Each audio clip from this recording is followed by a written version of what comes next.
Nesse quinto episódio tivemos referência ao quadrinho Savage Starlight, escritório, a finalização do Byaku que tá igual aos jogos, a comida enlatada, o infectado criança, referência a Riley também, a sequência do esgoto com a chocante história do personagem Ace e principalmente uma referência a esse bichão aqui, ó, Michelangelo das Tartarugas Ninjas. Eu quero ver quem pegou essa referência nesse episódio.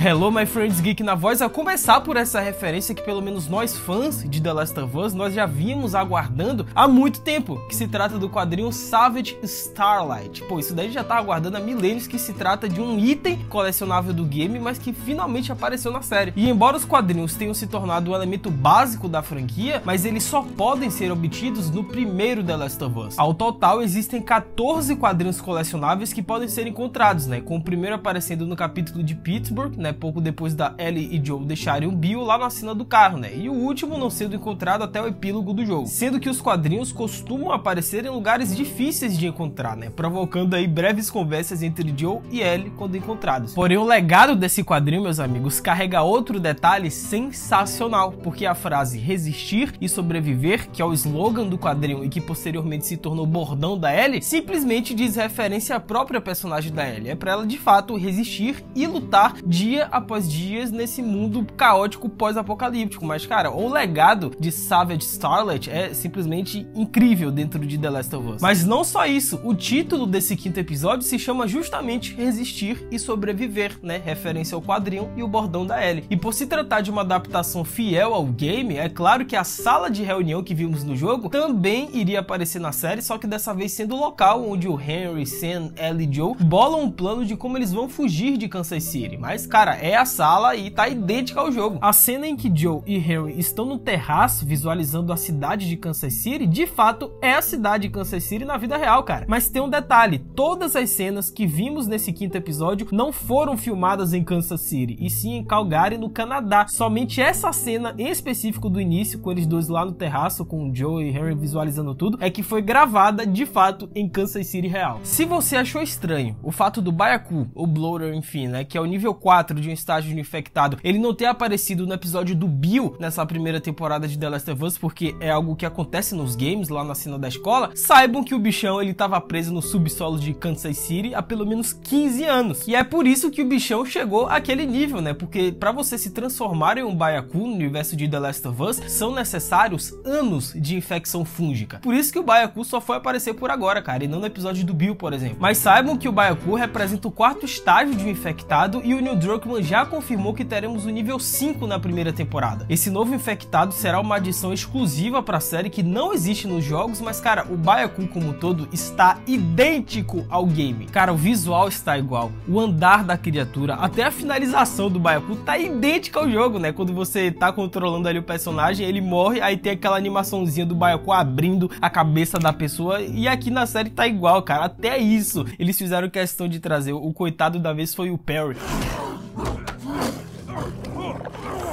Outra referência também sensacional é no momento desse escritório ainda, né, quando o Sam e a Ellie, eles estão rindo e o Henry chega pro Joe e disse que fazia muito tempo que ele não via o Sam rindo daquele jeito. E se você já jogou The Last of Us, jogou de verdade, não é cutscene. Isso daí a gente só encontra na gameplay. Você sabe que é uma baita referência em relação ao jogo. Que por falarmos nos infectados, nesse quinto episódio foi a primeira vez que o nome do Clicker instalador foi citado na primeira temporada, né? Porque embora Joe, Ellie, Tess e companhia já haviam enfrentado antes instaladores, mas eles não sabiam que aqueles bichos de fato se chamavam instaladores. A Ellie sempre se referiu como as criaturas cegas que parecem morcegos. Acontece que os Clickers são pessoas infectadas há pelo menos 1 ano, sendo que o longo tempo decorrido permitiu que o fungo se espalhasse por todo o corpo, cegando-os e forçando-os a utilizar a ecolocalização para encontrar suas presas. Ou seja, é tipo os morcegos que a Ellie tanto fala, ou então algumas pessoas cegas que podem ver ou emitir alguns cliques. Como vimos no episódio, Sam e Henry tiveram que sair da toca, né, por conta da falta de comida, porém os enlatados que eles adquiriram, ou latas de pêssegos, enfim, é uma referência ao game, né, porque no jogo, já na reta final de Sam e Henry, o Sam estava estocando a comida que eles haviam encontrado e entre os alimentos estava justamente as latas de pêssegos. Estocando toda a comida que encontramos hoje. Certo.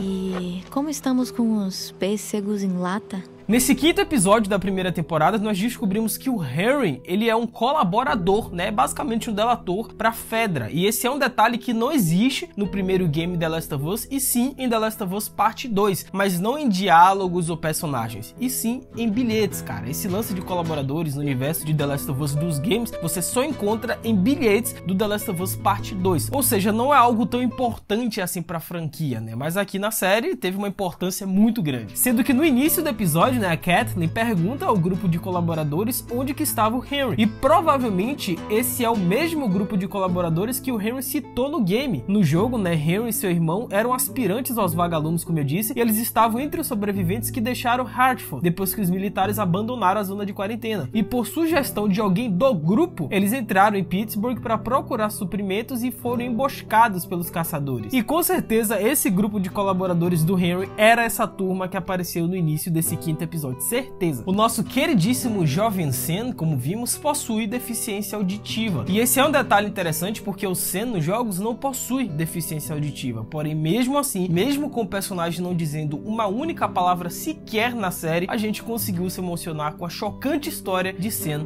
e Henry. E isso se chama o poder do roteiro, cara. Que inclusive eu fui pesquisar, tá, a respeito desse assunto, porque sempre gera polêmica e tem algumas pessoas que se incomodam com isso, então é sempre bom ressaltar que pessoas que têm perda profunda e não escutam absolutamente nada são consideradas pessoas surdas, mas aquelas que perderam parcialmente ou de forma moderada a audição, aí sim são consideradas deficientes auditivos. Então, se você se incomodou, cara, mil desculpas, perdão, mas é isso, cara. Às vezes tem pessoas que não gostam, tá, dessa nominação de deficiente auditivo, já outras acham mais adequado, surdez, enfim, vai de cada um aí. Porém, no jogo, o Henry é super protetor com o Sam. Ele fica de olho no garoto o tempo todo e é meio rígido às vezes. O Henry nem sequer deixava o Sam pegar os brinquedos abandonados, cara. Já na série nós vimos que o Henry é mais passivo em relação ao Sam. Ele o protege, é claro, afinal é seu irmão, porém ele não é tão super protetor como no jogo. E essa é uma diferença muito interessante em relação ao game com a série. E notem que nesse episódio o Sam o tempo inteiro fazia referência à figura do super-herói. E essa pra mim foi uma das, se não a melhor referência desse quinto episódio de The Last of Us. Estão preparados para a referência que vem logo a seguir? Cara, quando eu liguei os pontos, quando eu fiz isso, minha cabeça simplesmente explodiu, porque faz total sentido. Pois o Sam, ele não apenas desenha os super-heróis, né, os mocinhos com capa nesse episódio, como também o Henry, seu irmão, em um determinado momento, ele pega uma tinta e pinta parcialmente o rosto do Sam com a cor laranja. E olha...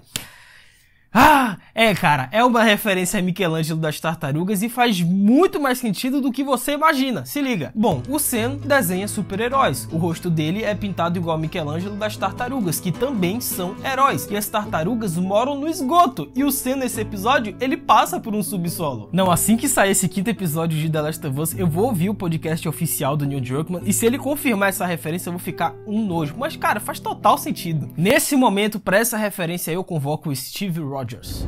Eu entendi a referência. E o detalhe no final do episódio, com aquela música Fuel to Fire, da Agnes, né, que inclusive é a mesma cidadã que emprestou suas músicas para a trilha de Dark da Netflix. Mas a música também é uma referência à história de Henry e Sam, porque a letra diz: para a cidade iremos, e para seu esconderijo onde as torres crescem, sumido para estar longe, sente-se quietamente, sozinho. Ou seja, Joe e Ellie, agora sozinhos, vão para a cidade, que provavelmente é o Wyoming, né, atrás do Tommy, pro esconderijo onde as torres crescem. E pra quem jogou The Last of Us sabe que o plano original do Henry e do Sam era que eles chegassem até a torre de rádio para se juntar aos vagalumes. Eles eram aspirantes aos vagalumes. Então fica aí essa referência genial da música no final. E outro detalhe também muito genial, muito legal, que eu acho que, ó, vocês já pescaram aí, tá? É a voadora no like embaixo. Cara, aproveita que a gente tem muito ainda o que comentar, mais referências, easter eggs e detalhes escondidos nesse quinto episódio. Cara, deixa a voadora no like, se inscreve no canal, ativa o sininho e principalmente, você já sabe, né?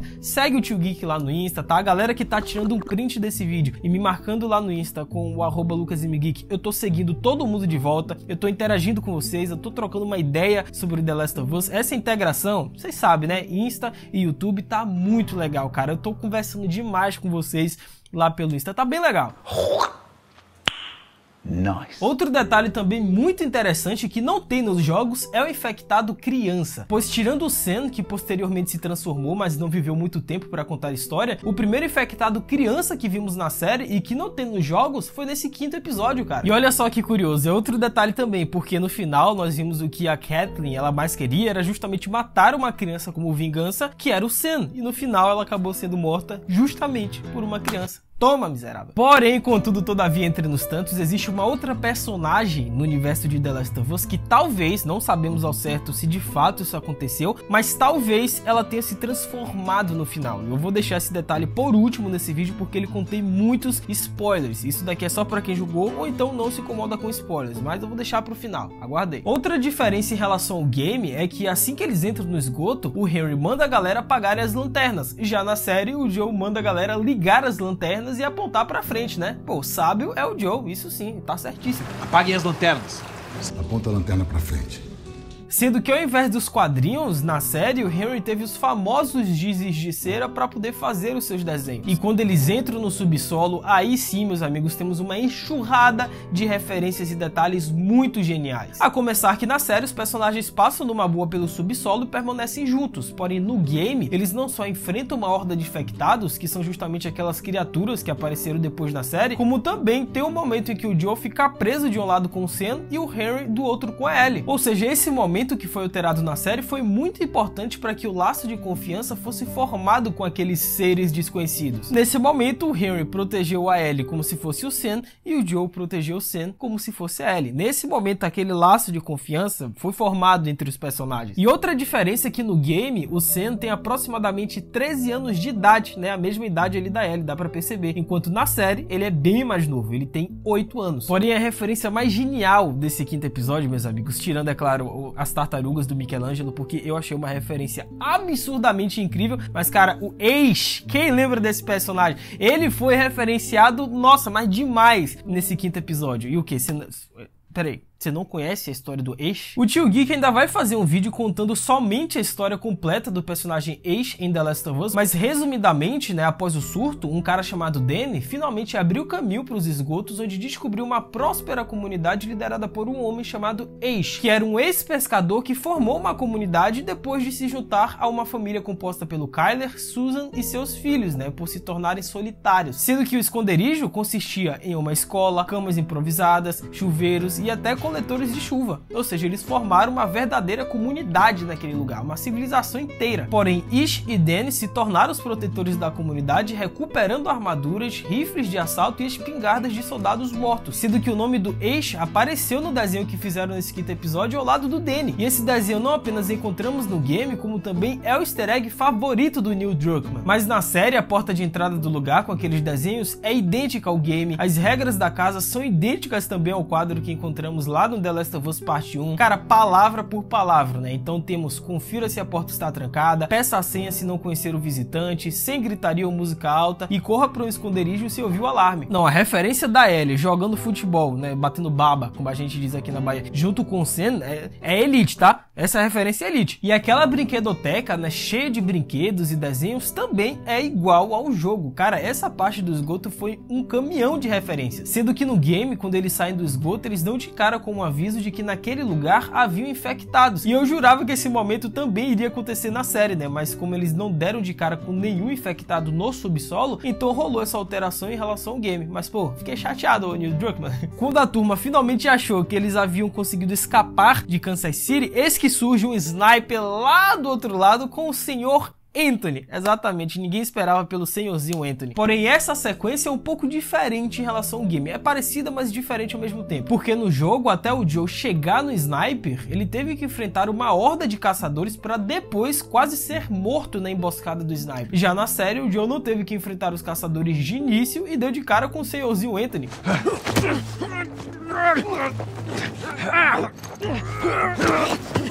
Porém, o que veio a seguir, aí sim, é idêntico ao game, né? Vem o carro forte dos caçadores, começa a perseguir a galera, o Joe tenta abrir caminho para eles fugirem, o carro esbarra na casa igual o jogo, e quando a Kathleen estava prestes a matar o Henry, eis que surge uma horda de infectados igual ao jogo. Porém, temos uma diferença. No game, o Byaku não aparece nesse momento, e sim nos momentos lá com o Bill na escola. Que inclusive o Perry, né, que foi a vítima da vez do Byaku, né, naquela aquela finalização icônica do Bloater, pasmem, ele é simplesmente o ator, né, o Jeffrey Pierce, que interpretou o Tommy nos jogos, né, que emprestou a sua voz para a dublagem e também para a captura de movimentos do Tommy, que pra quem não lembra, é o irmão do Joe, e ele tá aqui na série como outro personagem. Olha que legal. Mas não só isso, aguardem, porque o Troy Baker, que fez o Joe nos jogos, ele também vai aparecer nessa primeira temporada, assim como a Ashley Johnson, que fez a Ellie nos games. Mano, tá todo mundo na série. Porém, a sequência final do Sam junto com a Ellie também é cheia de referências e detalhes em relação ao jogo. Primeiro que no jogo, o Sam não mostra a sua mordida na perna pra Ellie, já na série ele faz isso. Segundo que a linha de diálogos em relação aos personagens e os medos que eles possuem, aí sim é idêntico aos games. Cara, quando a Ellie falou escorpião, chega a arrepio. Do que você tem medo? Vamos ver. Escorpiões são muito assustadores. Tenho medo de ficar sozinha. E se as pessoas ainda estiverem dentro delas? E se elas estiverem presas, sem controle do seu próprio corpo? E a reta final, com o Sam se transformando e posteriormente o Henry infelizmente matando o seu irmão, também é igual ao jogo, mas tivemos algumas alterações bem interessantes. Porque no jogo, antes de tirar a própria vida, o Henry disse que tudo isso que aconteceu era culpa do Joe. Já na série, ele não fala isso, porque ele entende que a culpa foi dele mesmo, cara, foi do Henry. A ideia deles fazerem aquela rota e estarem onde estão foi fruto do plano do Henry. Então não tinha como, ou então por que ele culpar o Joe, como aconteceu no game, por exemplo. É só culpa. Não é culpa de ninguém, Henry. É só culpa! Henry, não! Outro detalhe também bem legal e que o Neil Druckmann novamente tirou sarro da nossa cara, assim como o Sam e o Anthony lá na parte do Sniper, é que tem um momento que o Henry, né, já nessa reta final, ele pergunta pro Joe como que ele e a Ellie iriam chegar até Wyoming, e o Joe disse, bom, agora que a gente não tem mais carro, provavelmente a pé. E essa é uma resposta que nós fãs tínhamos há quase 10 anos, porque para quem jogou o game lá em 2013 também não tinha essa resposta. A gente não sabia como que Joe e Ellie conseguiram chegar até o Wyoming na próxima etapa do game, que nesse caso era outono, se não me engano, né, a próxima estação. Porque no game, né, assim que o Henry tira sua própria vida, tem um corte e já aparece a próxima estação, que é outono, com eles em Jackson. Mas como que eles chegaram até lá, se eles não tinham carro? Parece que eles foram a pé mesmo. Quando o Joe diz para Ellie que ela não é a sua filha e que o Joe não é o pai da Ellie, também é uma referência direta ao game, mas aí é só pra quem jogou, cara, é durante a gameplay e não cutscene. É só você e a sua filha? Prometeu uma pessoa que cuidaria dela. Sendo que na cena em que o Sam ataca a Ellie, percebam que o Joe está virado com o ouvido esquerdo para cima, que é o seu lado bom. Sendo que quando o Sam e o Henry abordaram a Ellie no início, o Joe não ouviu a dupla chegando porque ele estava deitado com o lado direito do ouvido para cima, que como sabemos não é o seu lado do ouvido muito bom. Agora, em relação àquele detalhe que eu comentei com vocês anteriormente, né, a respeito da criança que havia sido infectada, que talvez tenha outra criança no universo de The Last of Us que tenha sido infectada, então a gente vai comentar sobre isso porque eu acho que pode ser uma baita referência em relação ao que aconteceu no game, mas fica o aviso de spoiler. Se você nunca jogou The Last of Us, especialmente a DLC Left Behind, ou então não quer saber o que vai acontecer, cai fora desse vídeo, não é pra você. Mas se você continuou é porque obviamente você tem curiosidade, ou então não se incomoda com spoilers, ou então já jogou os games, porque essa referência, se de fato for verdade, se acontecer, vixi. Porque no final da DLC Left Behind, nós vimos que a Riley também foi mordida junto com a Ellie. Porém, a Ellie não se transformou. E em relação a Riley, nós não sabemos o que aconteceu com ela. Se ela também se transformou, ou se ela fugiu, ou se ele matou ela para poder poupar o sofrimento, não sabemos. Porque lembremos que no quarto episódio, né, durante aquele diálogo que o Joe teve com a Ellie lá na cena do bar, enquanto eles fugiam dos caçadores, lembre-se que a Ellie disse que não foi a primeira vez que ela tirou a vida de uma pessoa. Ela já fez isso antes. E se ela estivesse se referindo ao Riley, cara? E se houve essa adaptação, essa alteração em relação ao game? Será que a Ellie tirou a vida da Riley? Nossa, vai ser pesado, em 7º episódio, Left Behind vai ser pesado. Então, seria a Riley a primeira criança infectada que vimos no universo de The Last of Us? Porque, obviamente, Left Behind acontece antes dos eventos que temos aqui em The Last of Us. Então, seria ela a primeira criança infectada? Porque a Ellie, obviamente, não foi. Mas será que a Riley foi? E a Ellie teve que acabar com o sofrimento dela. Meu Deus, se for isso, Jesus. Mas e vocês, meus amigos? O que vocês acharam desse quinto episódio? Eu já comentei no meu vídeo de análise com spoiler, que foi meu favorito. É o que tá mais cheio de referências e detalhes geniais. Mas comenta embaixo, né? Se o Geek deixou escapar algum outro detalhe, algum outro easter egg, referência que vale a pena mencionar. Larga o doce no campo dos comentários, porque eu vou ler e responder todo mundo, velho. Tô vendo esse vídeo aqui em cima do escudo do Capitão. Mega importante foi o nosso review, a nossa análise com spoiler desse quinto, que foi o melhor episódio da primeira temporada de The Last of Us. Vai lá assistir, que agora é um complemento desse vídeo. Aqui tem o nosso especial de 1h30 e aqui outro vídeo também muito legal a respeito da série. Não se esqueçam da voadora no like embaixo, tá mega importante. Se inscrevam no canal, ativem o sininho e me sigam lá no Insta, @LucasMGeek, que é nóis. É isso, até a próxima, valeu, falou e fui!